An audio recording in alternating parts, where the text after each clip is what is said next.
confession, and it may shock some of you. Okay, here it goes. I'm Asian. All right, how's everyone feeling after that one? My apologies for the jump scare. Specifically, I'm Chinese but born in America. And before we go any further, I want to clear up some common misconceptions. I'm sure that stereotypes are rooted in some statistical truth, but why does everyone expect us, Asian Americans, to have taken piano lessons? I was once at a birthday party where the host family had a piano, and everyone kept bugging me to play it. Why? I don't know. Maybe because I was Asian. So obviously I obliged. Well, apparently you can't play the piano like it's a drum set for over an hour and refuse to leave the house when people ask you to. If you ask me, I'd say that natural talent. But if you ask anyone else, they'd say that I have a court order not to return to the Goldberg family's house in the next 12 to 18 months. Whatever, y'all were racially judgmental. I was loud. Who's the real criminal here? These stereotypes may seem harmless since they cast Asian Americans as intelligent and hardworking. Ultimately, they're confining and paint us as meek, submissive, and powerless against our white peers. The American Psychological Association calls a specific generalization the model minority stereotype, in which Asian Americans have assimilated into American society through hard work and obedience. So today, let's explore how people view Asian Americans as one large group of forever foreigners. Then we'll explore how this forms harmful stereotypes and incites violence among Asian American communities, before finally coming up with some solutions that we can apply in order to ease these active tensions.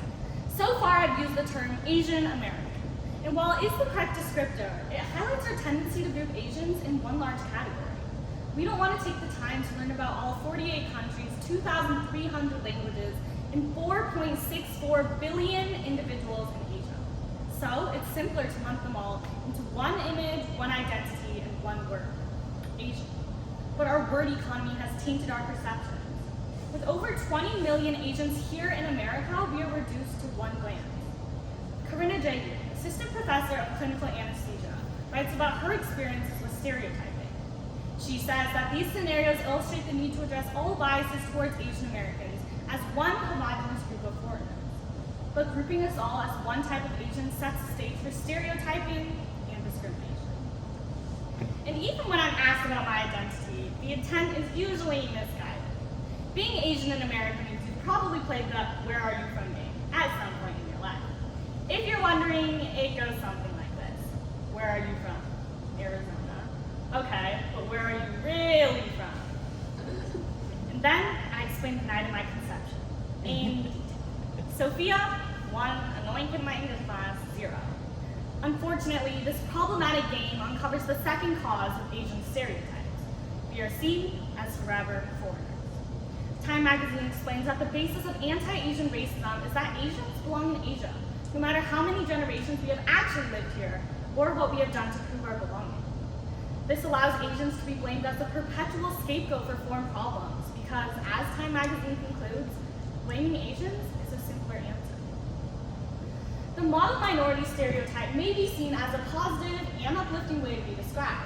However, all stereotypes, no matter their connotation, are reductive, designed to dehumanize. Think of it like this. A white dude named Jonathan asked me to do his math because he assumes that I'm good at it. I draw dogs wearing tuxedos across his entire assignment, and we both get bad grades. Sophia, 2 weird people in my classes, still 0. But who's the real winner here? In a conversation predicated on my identity, the white person had the control. They ultimately decided my intelligence for me. And the best that I could do was respond in the most baller way possible. But my background and what it means for my lived experiences should be my story to tell. And the model minority stereotype takes that away from me, assuming that Asians don't ever need any help emotionally, academically, or financially. Asian students are perceived as kids who have parents with steady incomes and access to extracurricular activities and prep classes. Therefore, they're held against a much higher standard and denied many opportunities. When in reality, according to the US Census Bureau, members 12 out of 19 Asian origin groups have poverty rates as high as or higher than the US average. By not acknowledging the disparities within these communities, policymakers often harm low-income and marginalized Asians. So, now that we know the problem, what can we do to fix it? The model minority myth may be seen as a way to stereotype people, dehumanize them, but together, if we group as one, we can work together to fix the problems within these communities. A journalist from the Greater Good magazine explains that members of minority groups tend to benefit more from being able to share the perspectives with majority groups, and members of majority groups tend to benefit more from being able to hear their perspectives. Sharing perspectives takes courage and practice. It is important that Asian Americans feel safe to speak up. One solution to help lift up Asian American voices is through various organizations such as the Stop Asian Hate Organization and the Arizona Asian American Association. These organizations share the mission of enhancing unity and strengthening the relationships between Asian Americans and the community at large by hosting multicultural events, bringing awareness to the public of cultural diversity, and responding to Asian American discrimination.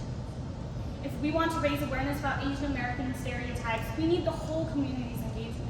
And we can do this through social media, reaching out for friendly conversation, and reading books such as The Myth of the Model Minority by Chow Eun-pei.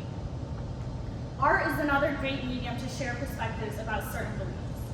As someone who loves art, I love using my own dances, speeches, artworks, and paintings to share culture and my beliefs on Asian culture too. I think it's incredibly essential that we can use what we have, our times and our talents, to give back to other communities and share our perspectives on what we know so others can be informed too.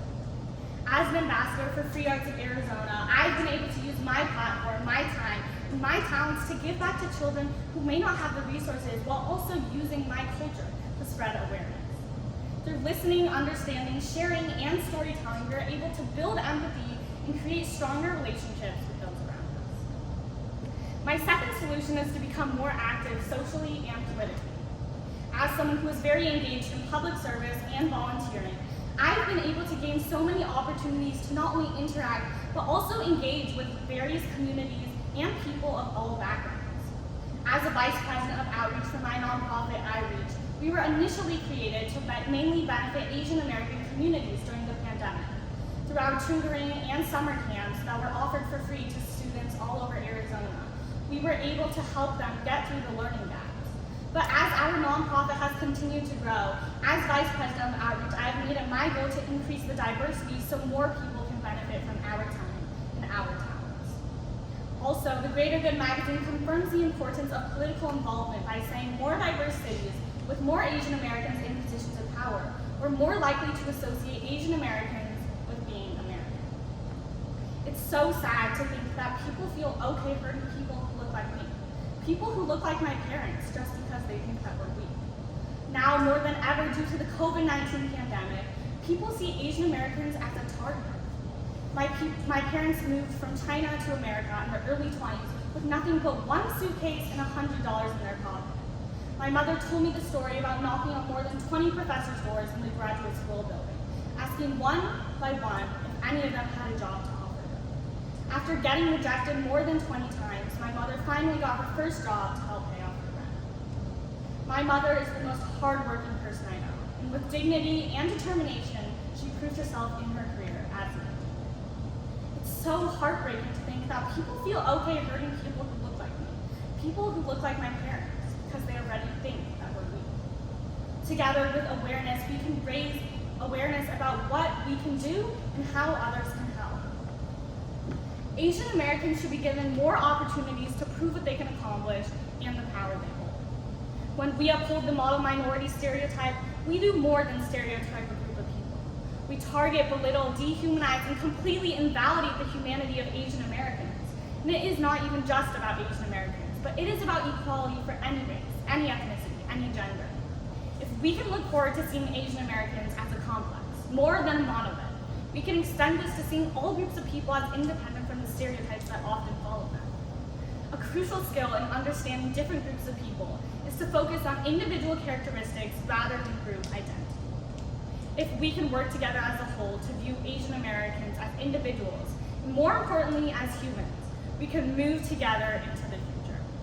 I may not have improved my piano skills, but next time you see an Asian American, make sure you get to know them for who they truly are, and never assume anything based on the way that someone looks. I am not meek, powerless, or passive. I am not simple or just like all the others of my kind. I am strong and hardworking, unique and independent. I am more than a monolith. and most importantly, I'm proud. Not only to be myself,